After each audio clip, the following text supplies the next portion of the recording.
Hi, chumps and jumps. Just to say with just seventh video. Correct or incorrect? Rule.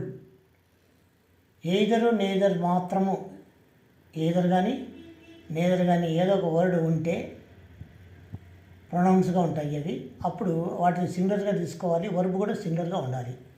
ఇది rule. మళ్ళీ ఒకసారి సెంటెన్స్లో కేవలం either కానీ లేదా నేదర్ కానీ ఉంటే అంటే ప్రొనౌన్స్గా ఉన్నాయని అర్థం.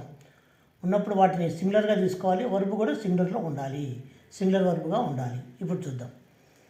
Either of the answers is correct. Either singular తీసుకోమన్నాము, వర్బ్ సింగులర్లో ఉండాలి, ఉంది కాబట్టి కరెక్ట్. ఇంకోటి కూడా గుర్తుపెట్టుకోవాలి, ఎయిదర్ ఆఫ్ ద ఆన్సర్స్ ఇక్కడ ప్లూరల్ ఉండాలి, ఎయిదర్ ఆఫ్ ద ఆన్సర్ అనకూడదు, either of the answers. Next, neither of the boys are present now.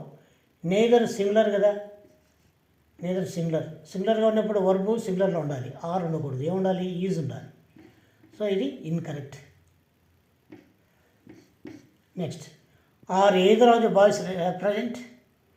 So either singular తీసుకోవాలి, సో అప్పుడు వర్బ్ కూడా సింగులర్లో ఉండాలి. ఇక్కడ ఆర్ ఉంది కానీ ఈజ్ ఉండాలి, so it is incorrect. Next, neither of the two plans seem practical. Neither సింగులర్గా ఉండాలి, వర్బ్ సింగులర్గా ఉండాలి. సీమ్ అనేది ప్లూరల్కి ఉపయోగిస్తాము. సింగులర్గా ఉపయోగించాలంటే వర్బ్ ప్రజెంట్ టెన్స్ కాబట్టి, థర్డ్ పర్సన్ ప్రజెంట్ టెన్స్ కాబట్టి వర్బ్కు ఎస్ యాడ్ చేయాలి, సింగులరు కాబట్టి సీమ్స్ వస్తుంది, అప్పుడు కరెక్ట్ అవుతుంది. ఇప్పుడు లేదు కదా కాబట్టి ఇన్కరెక్ట్. కరెక్ట్ చేయాలంటే దీన్ని ఏం చేయాలి? సీమ్స్ అని రాయాలి, రాస్తే అప్పుడు కరెక్ట్ అవుతుంది.